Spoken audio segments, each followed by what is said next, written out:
decía, el mensaje publicitario está formado por una parte que es textual, una parte verbal.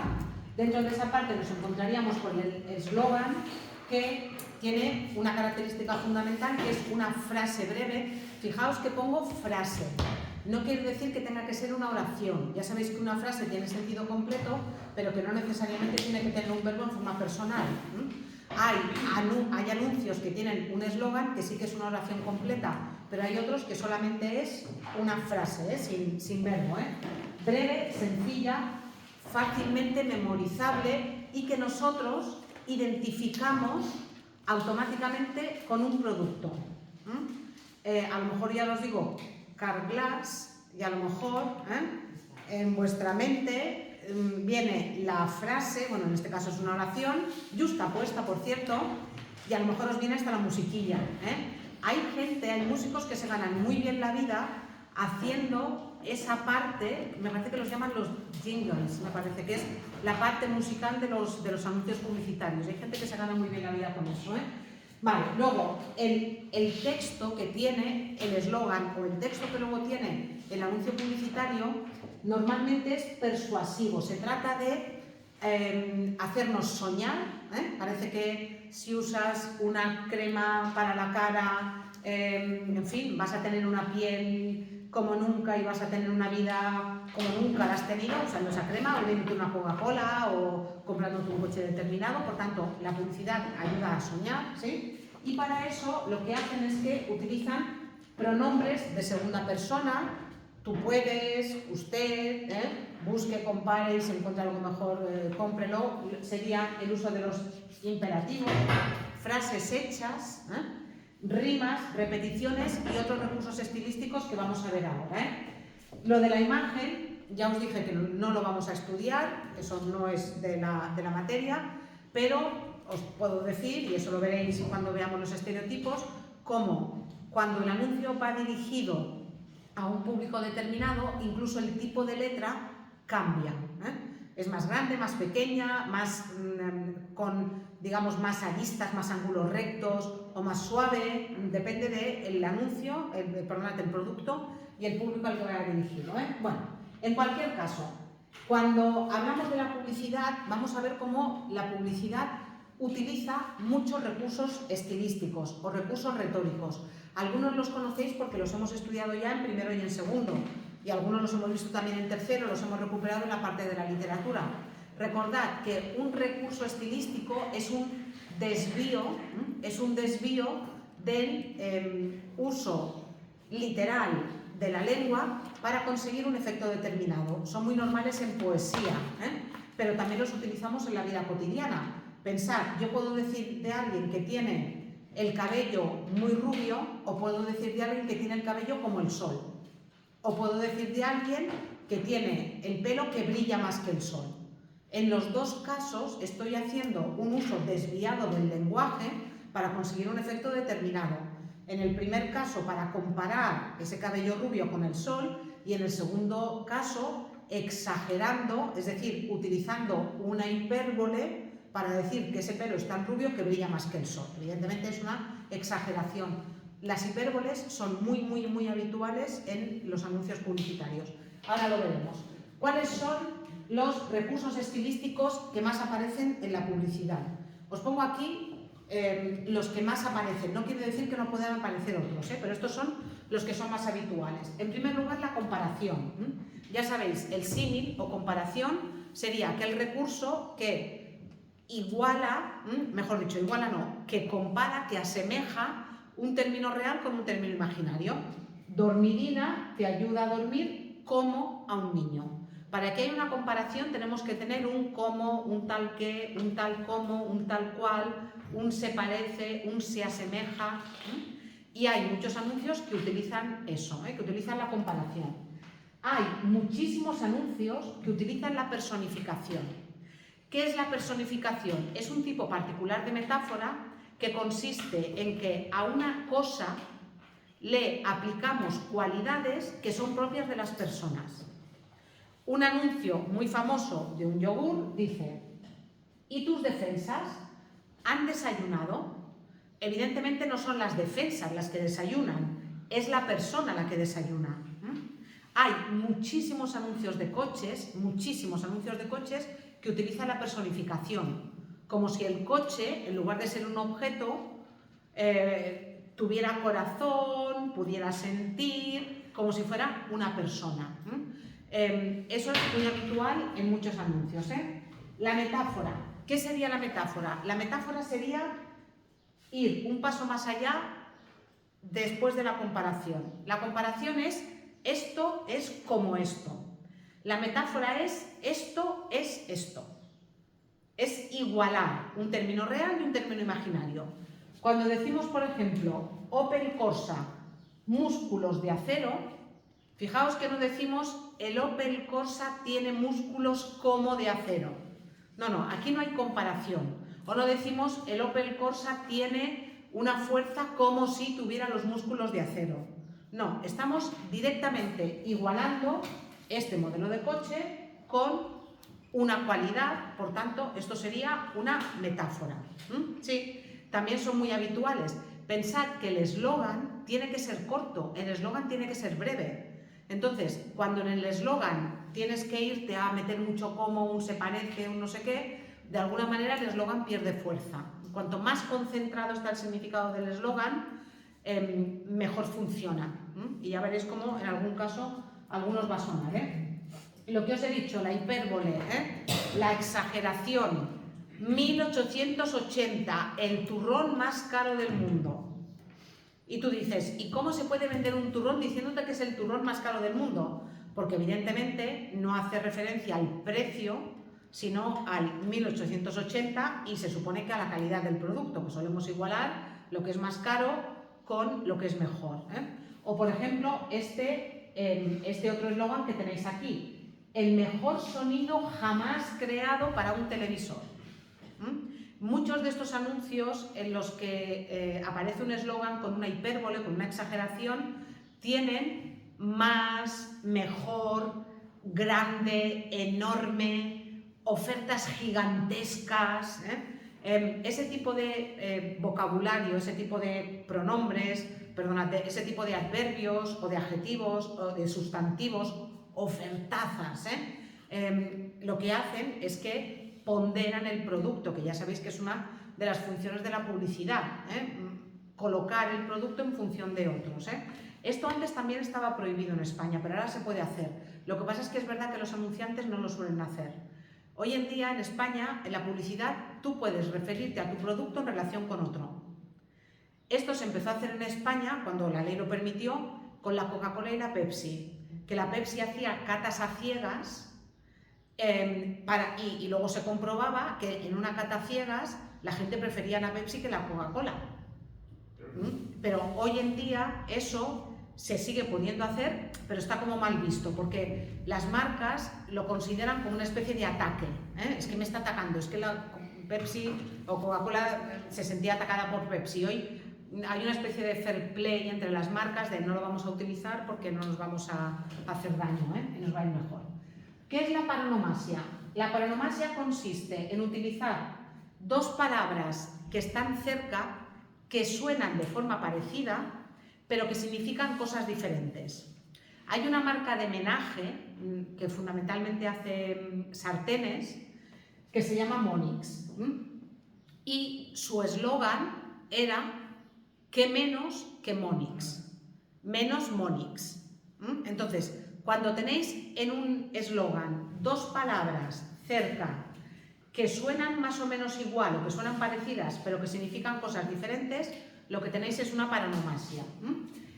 Una aliteración. La aliteración consiste en repetir el mismo sonido a lo largo de diferentes palabras o en el eslogan para conseguir un efecto determinado.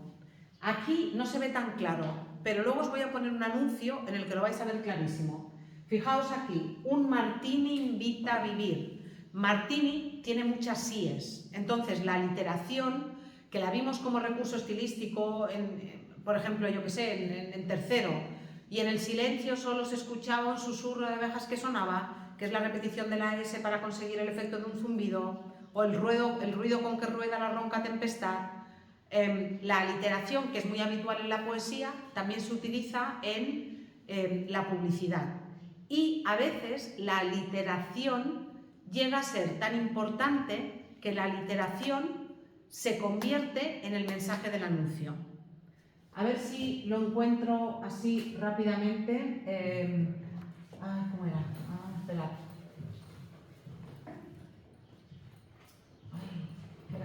No sé si era esta marca. No, era Isabel.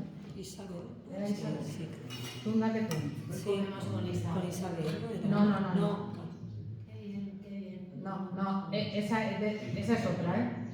Pero también es que bien. Este. Fijaos en qué ejemplo de aliteración. El anuncio es buenísimo. ¿eh?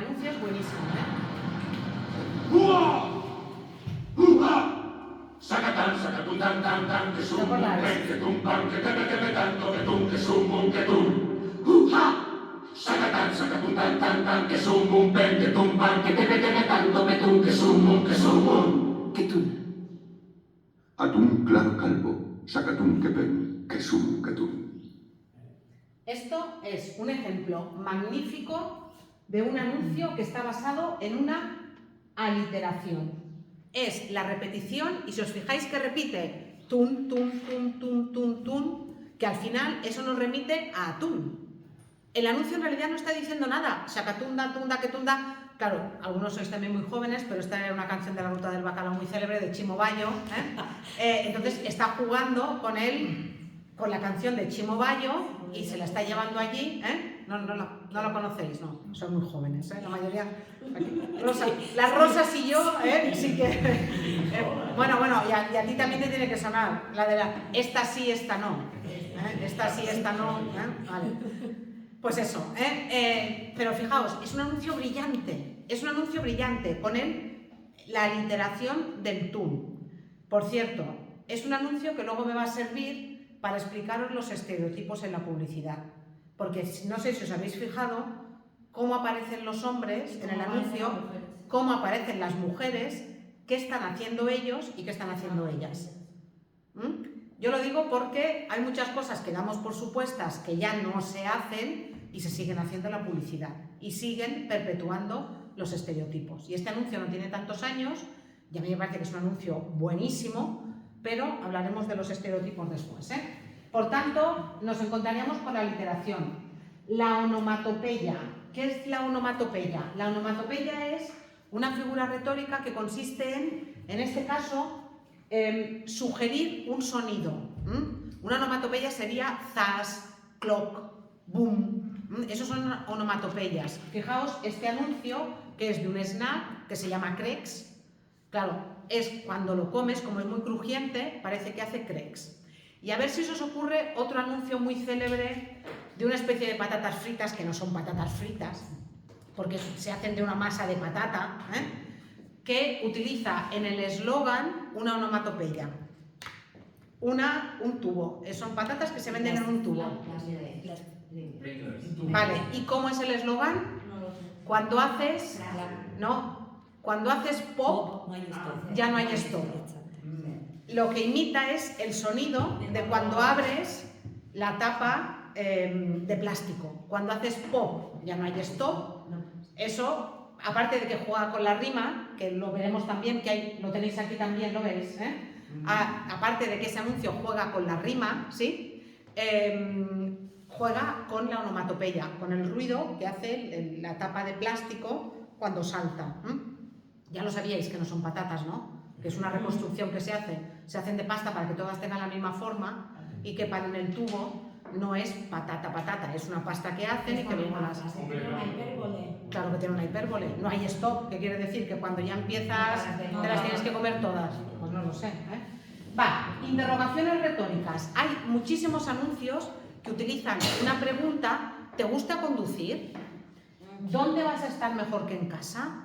¿Por qué? Pues porque la interrogación retórica de alguna manera lo que hace es que te hace reflexionar, pero que también te incluye, o incluye al espectador o al que lee el eslogan, lo incluye en la publicidad. Por tanto, lo veréis que hay muchos anuncios que utilizan una pregunta que evidentemente no espera respuesta. ¿Qué más utiliza la publicidad? Muchas antítesis. Una antítesis consiste en la misma frase poner dos palabras contrarias. dos palabras opuestas, más, menos, grande, pequeño, caro, barato, blanco, negro. Aquí tenéis un ejemplo en el que aparecen dos antítesis.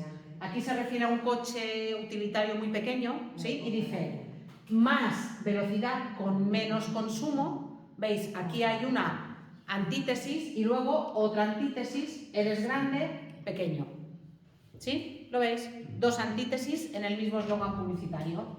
Una enumeración, la acumulación más que de palabras o de frases o de sintagmas o a veces de palabras.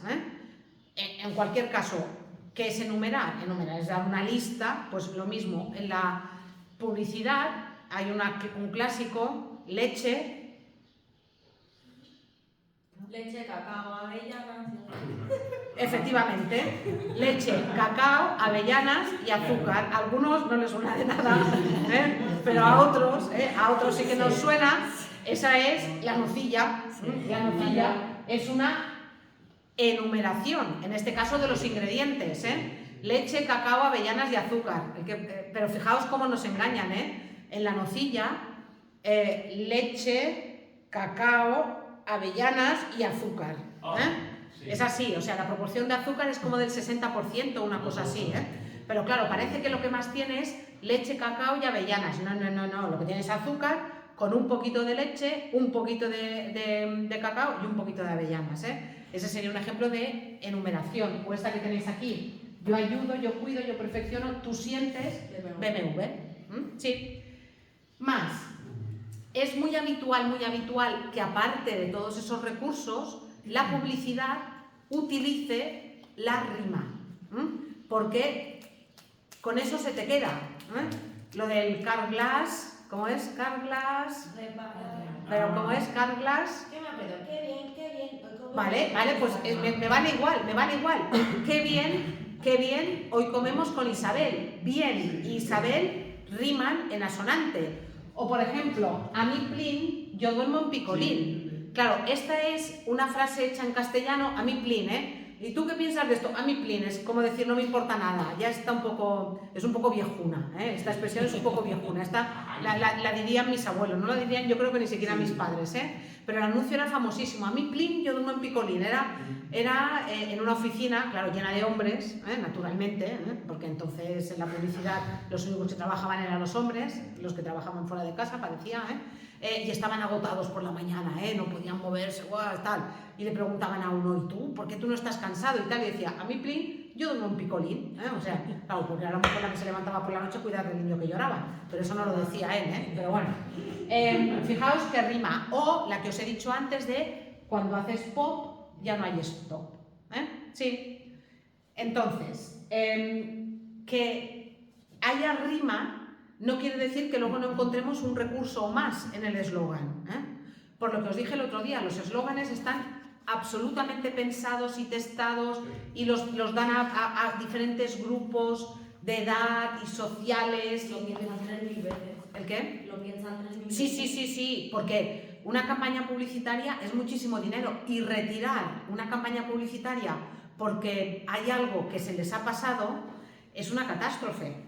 Aquí en España han tenido que retirar alguna y hubo una que la tuvieron que retirar en toda Europa de BMW, no sé si os acordáis, esta la llegaron a poner aquí, que eran unos niños que corrían alrededor de una piscina, en la parte de las baldosas, digamos, de la piscina, con los pies mojados. Iban corriendo los niños y tú estabas todo el anuncio sufriendo, pensándose, ay, que se van a caer y que se van a hacer daño y que se van a descalabrar. Claro, la publicidad angustiaba tanto, era en teoría para decirte que el BMW era un coche muy seguro y que podías dejar de sufrir porque aquello no iba a pasar, ¿no? Pero tú estabas todo el anuncio con una angustia y al final lo tuvieron que quitar, ese anuncio.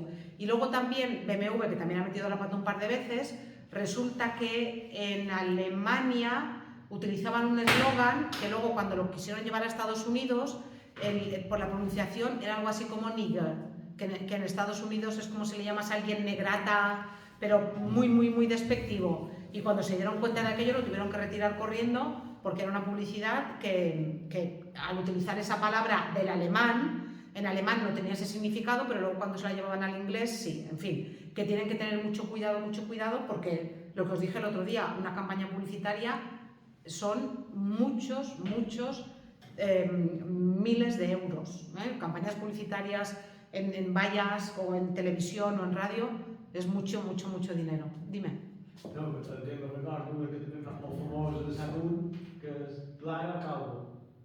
La de... Clara Calvo. Sí, Claro, Calvo. sí, claro calvo sería un caso de paronomasia. Dos palabras que estaban muy cerca y que significaban cosas diferentes. Jugaba con el atún claro y la palabra calvo. Y por cierto, lo anunciaban dos actores, uno era Jesús Menéndez y el otro no. No sé qué no. Menéndez, eran dos actores que eran muy calvos y entonces hacían como la broma del atún claro.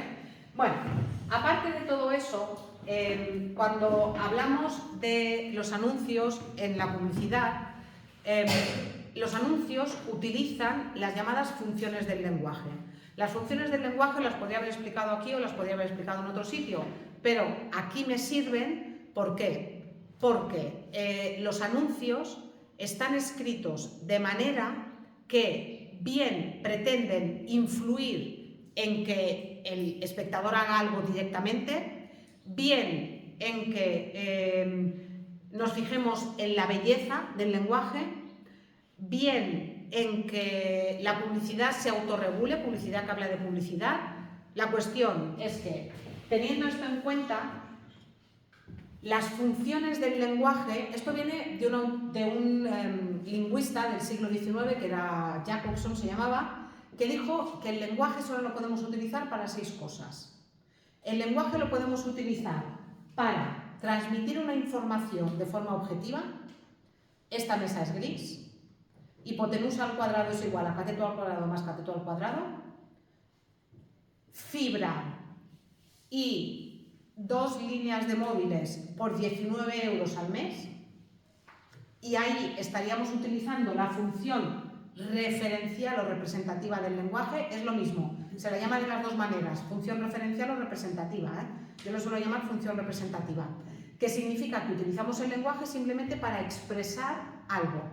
Tenéis que tener cuidado porque al final es verdad que cuando el anuncio nos dice fibra y 2 móviles por 19 euros al mes, al final lo que quieren es que nosotros compremos, quieren que nosotros hagamos algo como consumidores, pero lo venden de una manera que no te están diciendo pon fibra en tu casa o contrata con nosotros. Parece que te están dando una información. En realidad no te están dando una información, pero lo parece. Y como lo parece, y como cuando el eslogan está creado y escrito, simplemente diciéndonos de forma objetiva algo, ahí en ese tipo de eslóganes predominaría la función representativa o referencial del lenguaje. ¿Cuándo predomina la función expresiva o emotiva? Cuando tenemos esos anuncios en los que aparece el yo. La función expresiva o emotiva es la que utilizamos cuando, por ejemplo, decimos cosas como me encantan los días lluviosos, odio venir a clase por la tarde, me gusta mucho el cine de acción, o tengo mucho frío, o en fin, ese tipo de mensajes en los que hablamos en primera persona. Ahí lo que predominaría sería la función expresiva o emotiva, sería expresar sentimientos, opiniones o deseos, ¿sí? Me gustaría que mañana todo el mundo fuera feliz. Ahí nos encontraríamos con que predomina la función expresiva o emotiva. ¿Hay anuncios donde predomina la función expresiva o emotiva? Sí. Por ejemplo, uno muy típico, porque yo lo valgo. Porque yo lo valgo. Evidentemente, el anuncio lo ha creado un publicista otra vez para que yo compre un producto de una marca determinada. Pero lo redactan, el eslogan, como si fuera yo la que estoy redactando ese eslogan. Yo me lo dice, yo me lo Sí, efectivamente, pues lo mismo, lo mismo, ¿sí? Después, esta es la que más vais a encontrar en los anuncios, la función apelativa o conativa. La función apelativa o conativa es la que influye de forma directa en el que lee el mensaje queriendo que haga algo. La que utiliza los imperativos. Busque, compare y si encuentra algo mejor, cómprelo. Todos los anuncios donde encontréis un imperativo, ¿sí? En todos esos anuncios os vais a encontrar con que predomina la función apelativa o conativa del lenguaje. Es la que utilizamos cuando decimos cierra la ventana, o tráeme aquello, o, bueno, muy de madre, ¿eh? Tráeme aquello que está allí, ¿eh? Sí. ¿A qué voy yo y lo encuentro? ¿Eh? Vale, pues, tráeme aquello que está allí. Ahí predominaría la función apelativa o conativa. Repito, la de dar órdenes directas. La función poética, la del tunda que tunda, que tunda, que tunda, que tunda. Ahí, ¿cuál es el mensaje? Nos está diciendo que compre el atún directamente, nos está diciendo que este atún es mejor que el otro, nos está diciendo que me encanta este atún. No, está simplemente jugando con las palabras para conseguir un efecto determinado, en este caso en el consumidor. Por tanto, ahí predominaría la función poética del lenguaje. La función poética no tiene que ver solamente con los textos literarios. En los refranes, por ejemplo, predomina la función poética. Cuando yo digo, en abril aguas mil, ahí el mensaje es el mismo que en abril llueve mucho. Pero si yo digo, en abril llueve mucho, predominaría la función representativa. Pero cuando yo digo en abril aguas mil, lo que predomina es la función poética. ¿Por qué? Porque ya no importa tanto el mensaje como la forma del mensaje. O hasta el 40 de mayo no te quites el sayo. Bueno, este año no nos vamos a quitar el sayo hasta el 40 de diciembre. Vamos a ir en manga corta este año. En fin. La función fática o de contacto. Esta en los anuncios es más difícil de ver. La función fática o de contacto es la que utilizamos para abrir el canal. Los saludos. Si yo entro aquí y digo hola, adiós, para cerrar el canal. Cuando estáis hablando por teléfono con alguien y la otra persona no os contesta o está un rato en silencio, ¿estás ahí? Sí. Entonces la otra persona en su conversación va a decir, sí, de verdad, no me digas, en serio. Esos mensajes que utilizamos para estar seguros de que el canal está abierto son mensajes en los que predomina la función fática o de contacto. En los anuncios es más difícil de ver. Hay algún anuncio, uno también que tiene muchos años, hola, soy Edu, feliz Navidad. Ahí ese hola, soy Edu, feliz Navidad, que luego venía, fijaos, cuando mandar un mensaje costaba dinero. Mandar un mensaje por el móvil, un SMS, tenías que aportarlo porque cada SMS costaba no sé cuántos céntimos o bueno, en fin. Pesetas todavía, yo todavía he conocido mensajes en pesetas yo. En fin, la cuestión es que esa es más difícil de ver. ¿Y cuál es la metalingüística? La metalingüística es la que utiliza el código para hablar del código. Ahora os pondré un ejemplo. La función metalingüística es la que encontramos, por ejemplo, si yo digo mesa es un sustantivo, estoy utilizando el código, en este caso la lengua castellana, para hablar de la lengua castellana. En publicidad, ¿cuándo encontramos la función metalingüística? Cuando son anuncios que hablan de la necesidad, por ejemplo, de regular la publicidad. Mirad, fijaos en este anuncio, función metalingüística, mirad. Luego os pondré otro que es más divertido. La publicidad. ¿A quién le importa? Los anuncios se olvidan, hacen reír, molestan, se cantan sus canciones. En Autocontrol, anunciantes, agencias y medios, trabajamos para que la publicidad sea veraz, legal, honesta y leal. Porque la publicidad nos importa muchísimo. Autocontrol. Trabajamos por una publicidad responsable. ¿Veis? Aquí predominaría la función metalingüística, porque la publicidad se está usando para hablar de la publicidad y de lo necesaria que es la publicidad. Ya os voy a poner otro que es más divertido. A ver.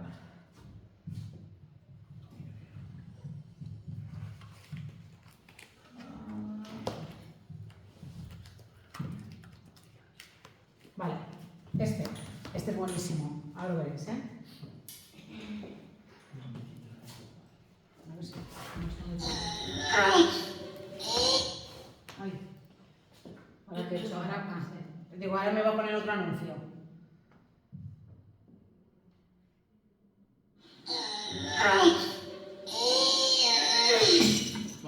Pero niño, no vas a tirar a hamburguesas propiciándolo todo. En de que venga tu padre, lo quiero ver todo esto.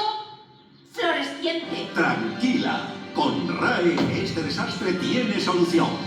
El efecto RAE elimina todas las impurezas devolviéndole al lenguaje su brillo original. Hijo mío, te encomiendo la tarea de dejar el suelo reluciente antes de que llegue tu padre. ¡Demostrado! RAE limpia, fija y da esplendor. Desde la Academia de la Publicidad queremos rendir homenaje a la Real Academia Española en su 3er centenario como mejor sabemos, con un anuncio. En este anuncio predomina la función metalingüística del lenguaje. ¿Por qué? Del lenguaje, de la publicidad. Porque la publicidad está usando la publicidad, en este caso, para felicitar a la RAE, dice, como mejor sabemos, con un anuncio. ¿A alguien se le ocurre por qué este anuncio lo tuvieron que quitar?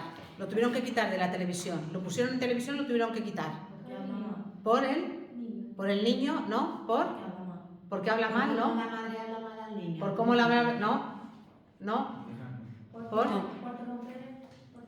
No, porque ha roto el bote, no. Porque lo está diciendo, cuando venga tu padre, no. Por los estereotipos otra vez, los estereotipos. O sea, la madre histérica que está en casa con el niño, el padre que es la figura de autoridad, ¿eh? Cuando venga tu padre ya verás, ¿eh? La figura de autoridad y la figura también un poco como que se utiliza para asustar. La madre como medio ignorante también hasta que le dan el diccionario de la Real Academia y luego ya se hace la luz en ella. El niño, que ahora cuando hablemos de los estereotipos, hoy no me da tiempo, pero el próximo día que me dará tiempo, cómo presenta la publicidad a los niños y a las niñas. La publicidad a los niños los presenta como a este niño de aquí, como activos, que se mueven, que son traviesos. Las niñas no. Las niñas en la publicidad, en general, son pasivas, están sentadas, son buenas, entre comillas, princesitas, efectivamente. Entonces, cuando hablamos de estereotipos, no solamente la publicidad presenta los estereotipos de las mujeres son de una manera, los hombres son de una manera. Aquí, por ejemplo, o sea, el padre autoritario que trabaja mientras la madre se ocupa de la casa, la madre eso, histérica porque está todo el día con el niño limpiando no sé qué. O sea, es que no puede haber más estereotipos. Y por eso os digo que en la próxima clase, que ya terminaré con la publicidad, cuando hablemos de los estereotipos, hablaremos de eso, de cómo la publicidad presenta a los jóvenes de una manera, las jóvenes de otro, no, los jóvenes y las jóvenes de una manera determinada, los niños y las niñas de una manera concreta, pues eso, las mujeres, los hombres. Entonces, como muchas veces la publicidad también nos da una forma de ver el mundo, conforma y de alguna manera también perpetúa ciertos roles. Y hablaremos también, por ejemplo, de cómo la publicidad ignora olímpicamente a muchos grupos sociales que hoy consumen mucho. Por ejemplo, la tercera edad. No están en los anuncios. Y si están, están solamente para anuncios de audífonos o pañales para pérdidas de orina o compresas para pérdidas de orina. Pero no están. ¿Y los inmigrantes? O sea, buscad un anuncio donde salga una persona inmigrante en televisión española, o en la televisión española en general, en todas las cadenas. Os va a costar, ¿son cuánto? 3 millones de personas, o más de 3 millones de personas. No están en la publicidad, no están. O sea, la publicidad sigue perpetuando unos estereotipos muy determinados. Entonces, de esto hablaremos el próximo día. Ya podéis ir haciendo algunos ejercicios. Mirad. Este ejercicio que tenéis aquí es una actividad de refuerzo y es de funciones del lenguaje, pero no en textos publicitarios, sino funciones del lenguaje en general. Función representativa, apelativa, función metalingüística. Si queréis un vídeo con una explicación mejor que la que yo os he hecho, este vídeo está muy bien. En este vídeo aquí tenéis la explicación más detallada. Y luego, después de ver el vídeo, podéis hacer esta actividad de refuerzo. Cuando el próximo día acabemos con los estereotipos, ya podréis hacer la primera actividad evaluable. ¿Sí?